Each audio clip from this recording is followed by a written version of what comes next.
뉴스를 새로운 관점에서 해석하고 비평해보는 정정당당 언론보도, 줄여서 정정보도 시간입니다. 오늘도 제가 좋아하는 김필성 변호사님하고 함께하겠습니다. 어서 오세요. 네, 안녕하십니까. 우리 김 변호사님은 저하고 저녁에 방송하시는 경우가 많았는데 그때는 막 땀을 엄청 흘려요. 근데 오늘은 좀 선선하고 여기 좋죠, 스튜디오가. 네. 계속 땀이 안 나야 될 텐데 걱정입니다. 아유, 안 날 것 같고. 여기는 일단 온도 자체가 되게 인간 친화적이기 때문에. 네. 자, 이 얘기 먼저 시작해 보겠습니다. TV조선이요, 지난 19일에 자사 방송 프로그램 출연자와 제작 스텝에 대해서 코로나19 백신을 우선 접종해달라는 그런 요청을 했습니다. 이 사실이 알려지니까 여론의 문매를 지금 맞고 있는데요. 프로그램 제작자와 출연자에게 우선 접종해달라 이런 취지로 공문을 지금 방통위하고 문체부에 보낸 상황 아니겠습니까? 네, 그렇다고 TV조선에서. 하죠. 네. 일단은 본인들 프로그램에 출연하는 출연자와 제작진을 참 아끼는구나. 참 인간적이고 훌륭하구나. 이렇게 봐야 될까요? 그런 건 아니고요. 그거 아닙니까? 사실 방송 제작을 못 하게 되면 방송국이 먹고 살 방법이 없으니까. 네. 이제 그쪽에서는 전 사실 이제 비난을 많이 받는데 방송 제작 못 하게 될 상황에 대해서 방송이 펑크나게 생겼으니까 공문 정도는 보낼 수 있지 않을까라는 생각은 듭니다. 이제 공문을 보낸다고 해서 정부가 그 공문에 따라야 될 의무가 있는 건 아니니까요. 그렇죠. 근데 이제 그럼에도 불구하고 TV조선이 문매를 맞는 이유는 그동안 조선일보가 백신 방역 관련해서 사실 네. 정부의 매우 비협조적인 그리고 이제 좀 정부 쪽을 좀 옹호하는 쪽에서 보기에는 오히려 방역에 방해되는 듯한 모습을 많이 보여왔기 때문에 네. 그런 업보가 쌓여서 그런 게 아닌가. 업보가 쌓였어요. 네, 그런 생각이 좀 듭니다. 자, 그런데 TV조선에서는 왜 우선 접종 요청을 하냐 이렇게 물어보니까 백신 우선 접종 요청은 시청권을 지키기 위함입니다. 이렇게 지금 명분을 내세웠어요. 네. 근데 시청권 지키는 거는 TV조선에만 있는 건 아니잖아요. 그렇죠. 네. TV조선에 이제 그 후에 전체 방송계를 위해서 한 것이다. 이렇게 말은 했는데요. 네. 그거는 그렇다고 치더라도 사실 이제 저희가 이제 법조인이니까 이런 얘기가 나오면은 이 생각이 먼저 들어요. 시청권이라는 게 있나? 예, 그러니까 사실 사실 아까 말씀드렸던 것처럼 밑에 깔려 있는 거는 우리가 방송을 못하게 생겼다. 우리를 먹고 살게 해달라고 얘기를 하는 건데 이거를 시청권이란 말로 이게 좀 순화시켜서 좀 이렇게 그렇게 표현한 것 같은데 이게 이제 시청권이라는 권리는 들어본 적이 없고요. 그리고 이제 사실 이제 여기에 관련해서 그 방송에서 주로 쓰는 말이 알 권리라는 말을 쓰는데 네. 알 권리라는 말도 헌법학에서는 실체가 있는 권리인지에 대한 논란이 좀 있거든요. 네. 그래서 이게 급하니까 진짜 좀 단어를 생각 없이 갖다 쓴 게 아닌가 이런 생각이 좀 듭니다. 사실. 그렇군요. 네. 자, 어쨌든 시청자들 입장에서 시청권이 있어서 시청자들이 만약에 좀 텔레비전이나 이런 데 나오시는 분들 우선 접종 시켜주세요. 그러면 또 좀 말이 될 것 같은데 네. 본인들이 그냥 나서서 자기네만 먼저 딱 해달라 그러면 그쪽에 약간 얄미워 보인다. 네, 그래서 그런 안 것 할 수가 같습니다. 없습니다. 자, TV조선은요, 사실은 이게 좀 모순적인 행동을 계속 한다고 이제 욕을 얻어먹는 이유 중에 하나가 이거 같아요. 방송계 안전 지키기 위한 요청이다. 시청권을 확보하기 위한 궁여지책이다. 이렇게 주장은 했지만 정작 얼마 전에 그 미스터트롯 본인 이제 회사에서 만든 그 프로그램 미스터트롯 탑6 전국 투어 공연하는 과정에 1만 2천 명의 인파가 몰려가지고 사실은 엄청나게 또 비난을 받았어요. 이게 지금 1만 2천 명은 코로나19 시국에서 매우 위험한 그런 상황이잖아요. 그러면은 이런 거는 신경 안 쓰고 이제 와서는 또 백신 달라 그러고 옛날에 백신 또 막 가져온다 그랬더니 백신 못 믿는다 또 욕은 하고 너무 모순적이다. 이거 어떻게 보세요? 네, 그런 것들도 말씀하셨던 것처럼 과거에 사실 좀 유명한 사설도 사실 나왔었고요. 네네. 지금도 계속 회자되는 좀 문제되는 사설도 있었고 지금 말씀하셨던 미스터트롯 탑6 공연이 문제가 됐는데 네. 또 그 탑6 중에 몇 명이 이번에 또 확진이 됐어요. 그러니까요. 네, 그러니까 이제 그런 것들이 계속 되면서 그래서 그런 식으로 공연을 해서 문제가 되고 또 확진까지 됐는데 네. 지금 이 상태에서 우리가 지금 실제로는 우리가 계속 방송을 해야 되니까 우리한테 먼저 백신을 공급해 주세요. 사실 지금 이제 서버 막 다운되고 이러지 않습니까? 백신 네, 예약하려고 네. 이런 그렇죠. 상태에서 이런 모습들을 보이니까 국민들이 보기에 얄밉게 보일 수밖에 없는 게 아닌가 이런 생각이 듭니다. 그러니까 왜 그렇게 감염병 예방법에 나온 그런 지침은 지키지도 않으면서 결과론적으로 확진되고 나니까 우리 빨리 어떻게 좀 해줘라 이렇게 얘기하느냐. 좀 이상한 것 같아요. 자, 그런데 얼마 전에 가수 나훈아 씨가 이제 4단계 이런 그게 지금 현재 진행되는 것에도 불구하고 콘서트를 지금 강행한다. 그래가지고 그룹 그 신하위, 사실 신하위를 아는 분들은 좀 연세가 있으신 분들이에요. 저하고 같이. 어쨌든 그룹 신하위의 신대철 씨가 작심 비판했던 일이 있었거든요. 네. 아니 나훈아 씨 콘서트에 사실은 뭐 몇천 명이 오는 거잖아요. 부산에서 원래 하기로 돼 있었는데.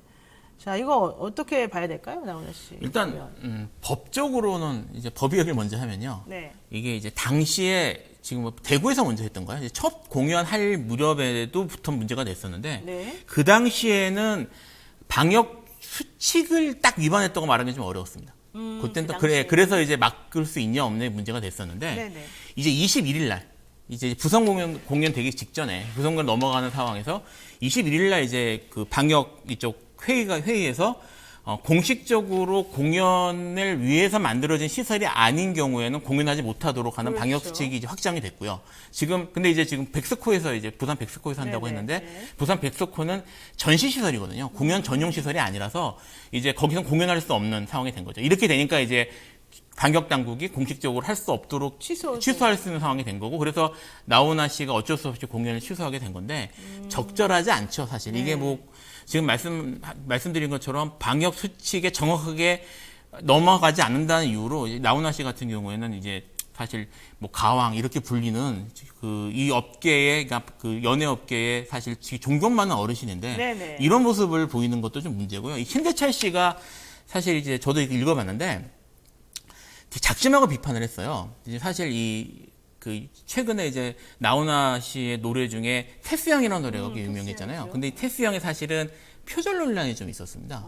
그러니까 이제 우리나라에서 심서봉 씨가 이제 변환해서 올렸던 백만송이 장미라는, 이게 이제 동유럽 쪽에 원래 민요인데요. 그렇죠. 근데 이거하고 사실 인트로 부분하고 코드 진행이나 이런 것들이 비슷한 거 아니냐. 그러니까 이제 딱 잘라서 표절인지 아닌지는 모르겠습니다만 거기에 대해서 논란이 있었고요. 그래서 뭐 이런저런 얘기들이 좀 있더라고요. 근데 여기에 대해서 신대철 씨가 표절까지 하면서 하는 그런 나쁜 사람이라는 걸 전제를 하고 공격을 했어요. 그러니까 되게 강하게 사실 연예계 선배임에도 불구하고 그러네요. 되게 강하게 공격을 한 거죠. 그렇군요. 네.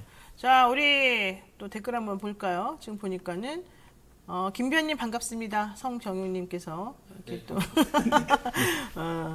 자, TV조선은 왜 저렇대요? 아주 당당하게 뭐 백신 내놔라 이런 느낌이 듭니다. 또 김도함님, TV조선 안하무인입니다. TV조선은 중국산을 제공하면 어떨까요? 그러니까 백신을 중국산으로 좀 해서 보내면 어떨까 이런 또 의견 주셨네요. 문화예술님, 좋은 정보 감사합니다. 노을바다님. 미스터트롯 즐겨보는 50대 후반입니다. 하지만 9월에 계약이 끝나서 다른 방송에서 나오는 걸 조금 빨리 보고 싶습니다. 또 이재희님, 사람은 사람답게 살아야죠. 뭐 TV조선 뿌리가 썩은 거 아닙니까? 사람보다 돈이 최고인 막간애인 것 같아요. 이런 얘기도 나왔고, TV조선은 예능도 안 봅니다. 뭐 이런 얘기도 주셨습니다. 재밌는 건 보세요, 그래도. 자, 그리고 이제 다음 얘기 한번 해볼게요. 지금 노영의 뉴스인사이다 김필상 변호사와 함께 정정당당 언론보도, 정정보도 시간 지금 같이 하고 있습니다. 좀 전에 이제 TV조선에서 우선 백신 공급 요청했다는 거에 대해서 좀 관련된 얘기를 했었는데요. 이번에는요, 검언유착 의혹으로 번졌던 이동재 전 채널A 기자의 강요미수 혐의를 놓고 한번 전문가와 의견 나눠보는 시간 갖겠습니다. 법원이 1심에서 이 채널A 이동재 기자에 대해서 강요미수 혐의를 무죄로 지금 선고를 했단 말이에요. 이게 검찰에서는 1년 6개월 실형을 구형했는데 재판부는 무죄 판결을 내렸어요. 어떻게 된 거예요?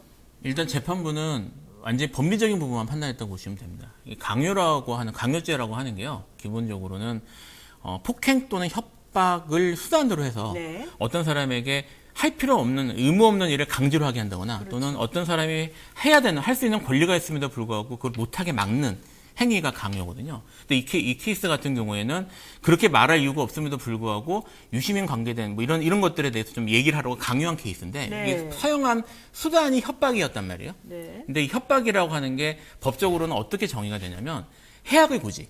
그러니까 내가 너를 죽여버리겠어. 뭐 이런 식으로 겁을 주는 것. 그래서 그 겁을 주고 이렇게 얘기를 들은 사람들이 겁을 먹어야지 사실은 되는 거란 말입니다. 네. 근데 지금 이 케이스를 보면은 이동재 기자가 피해자에 대해서 네 가족들이 처벌받을 수 있어. 뭐 이런 식의 얘기를 했다는 건 인정이 됐어요. 사실 네. 뭐 그럼 사실 해약 고지가 된 거 아니에요? 해악의 고지가 됐는데 그럼에도 불구하고 그 해악의 고지를 듣고 겁을 먹을 정도는 이르지 않았던 것 같다. 왜 아니, 뭐, 나한테 만약에 그 사람이 그렇게 말했으면 네. 되게 겁먹었을 것 같은데. 그러니까 이게 사실 이걸 이제 컨텍스트를 좀 봐야 돼, 이런 것들은. 예를 들어, 제가 누구한테 싸우다가 내가 너 죽여버릴 거야 하면 사람들이 웃겠죠. 네가 뭐 나를 무슨 힘으로 죽겠어. 그러면 겁을 안 먹을 텐데, 조지 폴리페 두목이 당신 죽여버릴 거야 라고 얘기를 하면 점잖게 얘기해도 겁을 먹을 그러니까 이게 거예요. 실현 가능성의 문제라는 거예요. 그렇죠. 그런 문제가 있는 건데요. 네. 이동재 기자 같은 경우에 사실 이제 실제로 커넥션이 있는지 여부를 확인되진 않았다고 하지만 그 한동훈 검사장이라는 검찰의 최고의 간부 중에 하나에 대한 언급이 있었다는 네네. 얘기잖아요. 이 사람에 대해서 수사하고 그다음에 기소할 수 있는 권한을 검찰이 독점하고 있었고요. 뭐 네, 지금 뭐 이제 그렇죠. 오래 들어오면서 네. 이제 사실 뭐 분리가 됐다고 하지만 네. 독점하고 있었고 그 독점권을 갖고 있는 고위 간부가 수사해가지고 기소해서 처벌할 수 있어라는 얘기를 그 소환되어 있는 사람한테 했다면 네. 충분히 겁을 먹을 만한 상황이 이었을 것 같아요, 제 생각에. 그렇죠. 근데 그거에 대해서 겁먹었을 리가 없을 것 같으니까 협박이 인정이 안 돼서 무죄라고 판단을 한 거라서 저는 좀 정치적인 걸 다 떠나서 법리적으로 좀 이해가 안 되는 뭐 이런 판결이라고. 그러니까 저도 사실 좀 이 판결에 대해서는 조금 이해가 안 가는 부분이 있는데, 예를 들어서 저는 김필성 변호사가 저한테 나는 너 죽여버리겠어 이렇게 말하면 겁날 것 같아요. 김필성 변호사가 조폭이든 아니든 간에. 네. 왜냐면 전혀 그게 불가능한 게 아니잖아요. 근데 이제 사람마다 해악의 고지를 느끼는 수준이 다르다는 거예요, 다 주관적으로. 그러면 실질적으로 그러한 행동이 가능한 거냐 안 가능한 거냐, 상식대로 벌어지는 일이냐 아니냐, 이제 이런 것들을 기준으로 해서 어느 정도 객관성을 가지고서 따져봐야 되는 게 아닌가 생각이 드는데, 그렇게 따진다라고 한다면은 사실 그 기자가 어떤 그 검사장이 내 뒷배에 있어.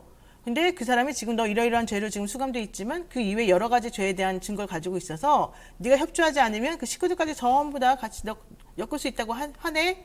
이렇게 말을 하면 사실은 그거 되게 해악의 고지로서 되게 불안할 것 같거든요. 네, 협박으로 충분히 네, 받아들여지고 받아들여질 수밖에 네. 없을 것 같은데 안 받아들여졌단 말이에요. 네. 그러니까 그 부분이 하나가 이상하고 예. 또 하나는 여기서 핵심은 그 기자의 뒷배에 있었다라고 예상되는 그 검사장이 누구냐. 네. 정말 검사장 둘 간에 친분 관계가 있어서 그 정도까지 얘기해도 될 상황이었나. 이게 중요하잖아요. 네. 근데 지금 그걸 못 찾아냈기 때문에 무죄가 나온 거잖아요. 검사장과의 관계를. 뭐 그렇죠. 근데 네. 이제 사실은 이게 해악의 고지라고 하는 게 네. 해악의 고지를 듣는 피해자가 주관적으로 어떻게 느끼는지가 중요한 것이어서 네. 사실 이제 채널A 기자쯤 되는 사람이 뒤에 유력한 검사장의 뒤에 있다라고 얘기를 하고 있으면 그러면 이게 정말일 수도 그렇죠. 있지 않을까 이런 생각이 들을 만한 상황이어서 저는 그 검사장과의 실제 커넥션 여부가 확인이 안 되었다고 하더라도 듣는 사람 입장에서는 충분히 협박으로 느껴질 만한 정황이 인정되는 것 같아요. 그러니까 그래야 되는데 우리 판사님이 너무 엄격하게 또 이번에는 판결을 네. 하신 것 같은데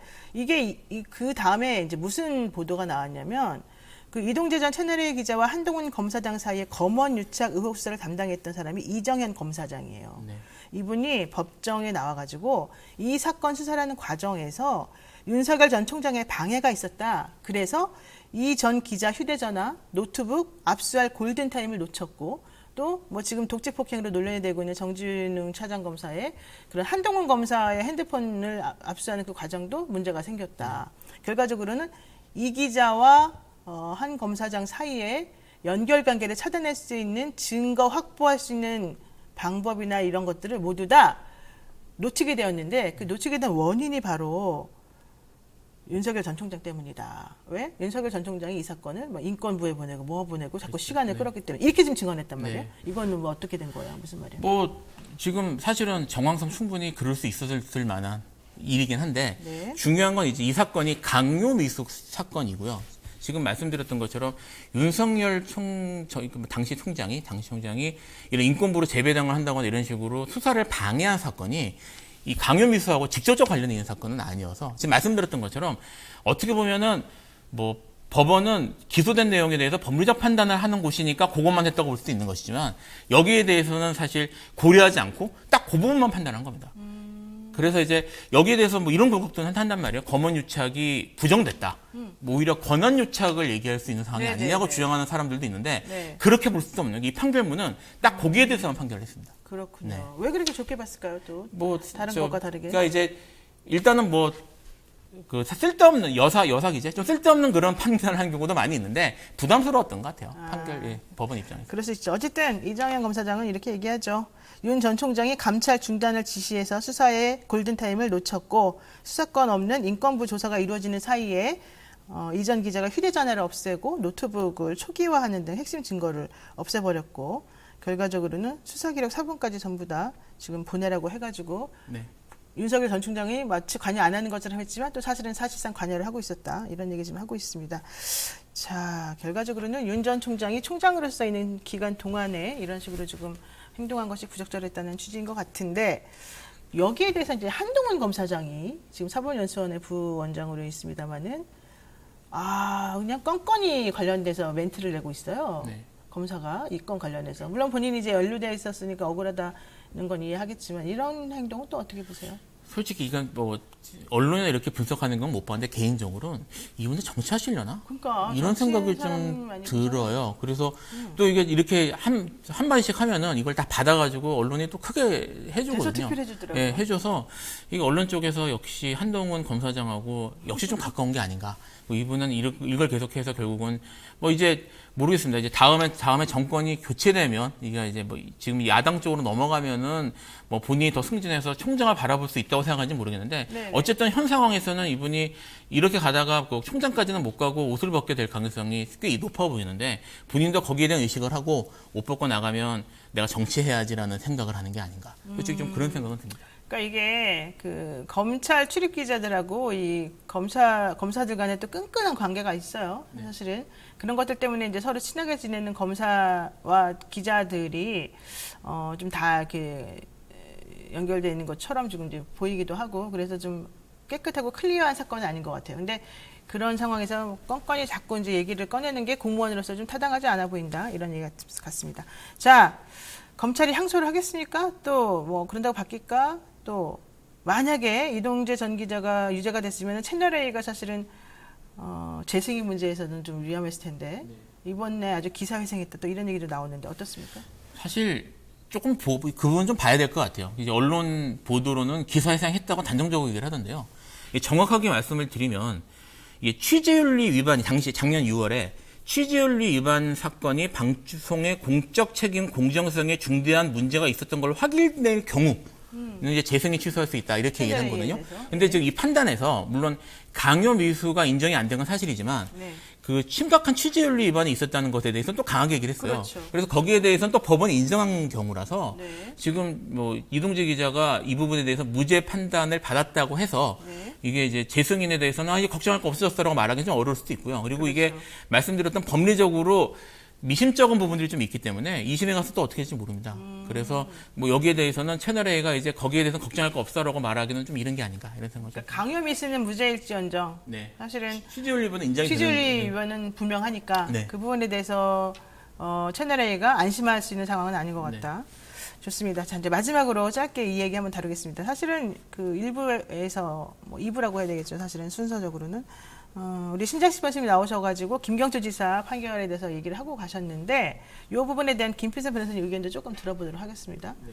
지금 이 김경주 지사가 결국 지사직을 상실하고 2년이라고 하는 대법원에서 그 확정 판결을 지금 받았어요. 그래서 77일 정도 복역했었으니까 이제 22개월 정도 남아 있어서 이걸 다 수감해야 되는데 김 지사가 더 이상 이제 법률적으로 대응할 수 있는 방법은 없는 거죠. 재심 말고는. 사실상 없는 거죠. 이제 재심을 고려하면 하나 있는 건데 뭐 재심이 사실 쉬운 일은 아니어서 사실상 없다고 봐야 되겠죠. 김 지사가 이제 이렇게 말하죠. 대법원 판결 직후에 안타깝지만 법정을 통한 진실 찾기는 더는 진행할 방법이 없어졌다.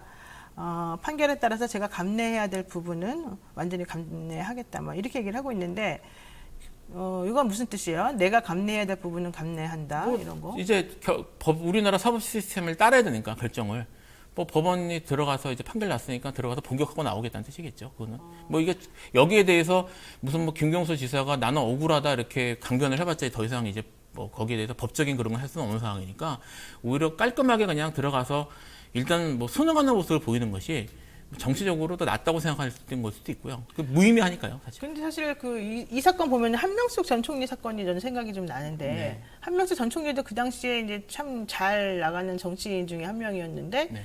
갑자기 그 뇌물수수 사건이 터지면서 이제 뭐 1심, 2심 좀 왔다 갔다 했습니다만은 대법원 수감돼서 또 형까지 다 모두 마치게 되고 결국 정치 인생이 끝난 셈이잖아요. 네. 그럼 김경수 지사도 이제 정치 인생이 끝났다 이렇게 봐야 돼요? 뭐 사실 단정적으로 말씀드릴 수는 없는 게요. 뭐 예를 들어 지금 이제 이번에 대선 후보 경선까지 나오셨던 뭐 이광재 본식 저기 의원 같은 경우에도 뭐 이게 사실 와가지고 대선 후보까지 나왔으니까 앞으로 어떻게 될지는 모른다고 말씀드릴 수 있을 것 같은데 어찌되었든 이런 문제로 대법원이 법원에서 사실관계를 확정을 하고 처벌까지 받는 것이 정치적으로 큰 부담으로 꼬리표처럼 따라다닐 가능성은 높고요. 이거를 이제 뭐 여러 가지 방법으로 사실 좀 해결을 하고 싶은 생각은 아마 계속 할 겁니다. 뭐 예를 들어 대표적 케이스가 지금 정봉주 전 의원 같은 경우가 이제 케이스인데 이분은 사실 뭐 BBK 같은 경우는 사실로 확인이 돼서 이분은 뭐 그분은 여기에서 완전히 털고 이제 할 만한 그리고 실제로 뭐 여기저기 그래서 정치 활동을 많이 하시지만 사면도 받았잖아요. 네. 근데 본인은 어쨌든 거기에 대해서 계속 부담을 느끼거든요. 그게 남아 있다는 것에 대해서. 정치인 입장에서는 그런 부담을 느낄 수밖에 없어서 결국 이게 뭐 앞으로 김경수 지사가 계속 정치인을 한다고 하더라도 여기에 대한 부담감은 계속 따라다닐 수밖에 없을 것 같습니다. 그러면 사실 김경수 지사가 이제 무죄를 받게 되면은 대선 후보로도 나올 수 있다 이런 얘기도 많이 했었었는데 어쨌든 유죄가 돼서 이제 형을 살아야 되는 이 상황이 된다면 대선 판도에 영향을 미치지는 못해요? 대선 판도에 직접적 영향을 미치기는 어렵겠죠. 사실은 이제 무죄가 나왔다고 하더라도 지금 경선 도중에 김경수 지사가 도중에 끼어들면은 사실 절차 위반이라 그렇게 하기는 어려웠을 거고요. 다만 이제 그랬을 경우에는 어느 후보를 지지하는 모습을 보이는 것으로 영향력을 행사할 수 있었을 거예요. 근데 지금은 그런 영향을 미칠 수 없는 상황이라서 이제 직접적 영향을 미치기 좀 어려울 수 있고 다만 이제 그 김경수 지사가 이제 유죄가 된 이제 그 유죄가 확정된 부분이 지난 대선과 관련된 부분이란 말이에요. 그래서 거기에 대해서 어찌되었든 저기 문재인 대통령 입장에서는 부담스러울 수 있는 부분이 있어서 그것들이 간접적으로 어떻게 영향을 미칠 수 있지는 않을까 이런 생각이 듭니다만 김경수 지사가 직접 자기의 의사나 이런 걸로 영향 미치기는 좀 어려울 것 같아요. 야권에서는 이런 주장을 계속 하더라고요. 문재인 대통령이 어쨌든 간에 대통령으로 당선이 됐는데 그 당시에 퍼센테이지가 아주 크지는 않았잖아요. 40%대 초반. 그러니까는 그 당시 문재인 대통령의 대선은 부정선거였다. 이렇게 그 댓글 조작에 의해서 만들어진 거다. 정통성이 문제가 된다. 이제 이런 식으로 지금 계속 공격을 하고 있지 않습니까? 그 부분은 어떻게 얘기할 수 있어요? 사실 그렇게 주장을 정치적 공세를 할 수 있는 건 사실입니다. 그래서 뭐 여기에 대해서 뭐 이제 여권 지지자들은 뭐 국정원 댓글도 했는데 이렇게 얘기했는데 이게 피장파장 효과. 뭐 그러니까 그게 뭐 아니 뭐 사실 똑같은 사람들 아니야? 이렇게 만들 수 있는 중도층에는 어필할 수 있는 내용이 될 수 있고요. 다만 그래서 이제 김경수 지사가 기소가 됐을 때 여기에 대해서 좀 관심 있는 사람들은 김경수 지사 개인보다 오히려 그런 식으로 현 정권의 정통성에 흠집을 낼 수 있는 명분을 주지 않을까에 대한 걱정이 좀 있었고 사실 상황이 그렇게 되긴 했어요. 근데 뭐 이제 이게 뭐 처음에 걱정했던 것만큼 크게 영향을 주지는 못할 것 같은 게 일단 정권 말기고요. 뭐 사실 이게 끝나가는 상황이기도 하고 그리고 여전히 문재인 대통령의 지지율이 매우 높은 상황이어서 여기에 대해서 잘못 건드리면 역풍이 불 가능성이 있거든요. 그래서 아마 국민의힘 쪽에서도 수위 조정을 해가면서 공격을 할 것 같긴 한데 어쨌든 문재인 대통령 입장에서는 좀 껄끄러운 상황이 된 건 사실입니다. 그렇군요. 네, 지금 문화 교수님께서 시청자의 법상식을 올려주는 아주 좋은 방송 응원하겠습니다. 이렇게 또 말씀 나눠주셨습니다. 자, 오늘 노영의 뉴스 인사이다 김필상 변호사님과 함께하는 정정보도 코너는 여기까지 정리해야 될 것 같습니다. 변호사님 오늘 말씀 고맙습니다. 네, 감사합니다. 네. 자, 노영의 뉴스 인사이다. 오늘 방송 어떠셨습니까? 방송 내용 관련해서 여러분들 의견 많이 남겨주시고요. 좋아요, 구독 항상 1+3 정도로 봐주십시오. 제가 계속해서 말이 바뀌죠. 네. 저희가 오늘 준비한 방송은 여기까지고요. 저는 내일 아침 7시 30분에 다시 찾아뵙겠습니다. 여러분 고맙습니다.